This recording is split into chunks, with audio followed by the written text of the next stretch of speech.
Your Excellency, Metropolitan of the Province of Chicago, Archbishop of that same see, Most Reverend Blaise Cupich. This is Archbishop St. Ansgar, the Apostle of the North, who preached to the tribes settling the northern European lands. He founded St. Mary's Cathedral in Hamburg in 831, and many more churches. It took the mighty force of the Vikings to destroy that structure, but it was subsequently rebuilt, more beautiful than ever. This is St. Nicholas in Hamburg, Chicago's sister city. It stands on the site of a wooden chapel dedicated to the patron of seafarers.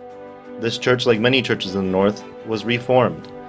It took the force of the Second World War, the force of bombs and bullets, to take this structure down.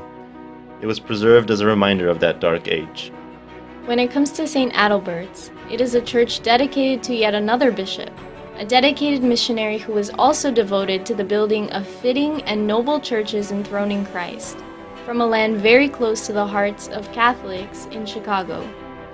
For Adalbert, it took a blow of an axe to end his life, but the church he built and the people he evangelized led to the fortress of faith we know as Poland. Your Grace, St. Adalbert's in Chicago is being taken down not by the forces of a great and tragic war. It only takes a signature to close the doors of this holy and venerable temple, this historic treasure. It is not Vikings taking the structure apart as in Hamburg, or even centuries of oppression as in Poland, but rather demographic changes, low mass attendance, and maintenance issues. We are all for accountability, sound financial practice, and savvy business expertise to deal with the times. This is why those very techniques should be used to counter the tide, to deal with the socioeconomic challenges facing the Archdiocese, and to foster evangelization by way of the beauty and treasure of our faith. St. Ansgar and St. Adalbert may not have had strategic management tools, but they were great shepherds, with a missionary zeal. They took on incredible risks and adversity to preach, to baptize, and to build in the far reaches of the world.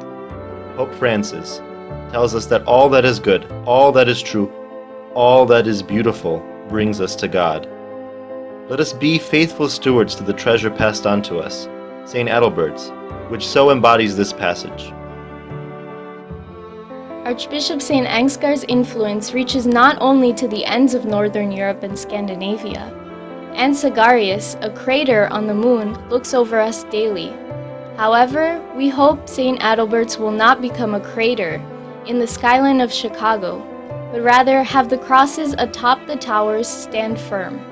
St. Bruno once said, "While the world changes, the cross stands firm." Please consider this video to represent yet another multitude of concerned admirers of your see and St. Adalbert's, admirers from Poland and Germany. Moreover, forget not the voices of the parishioners over the 142-year parish history, and the voice of the great church builder Henry Schlacks, who built the great churches Chicago's communities call home, ranging from the Croatians to the Venezuelans.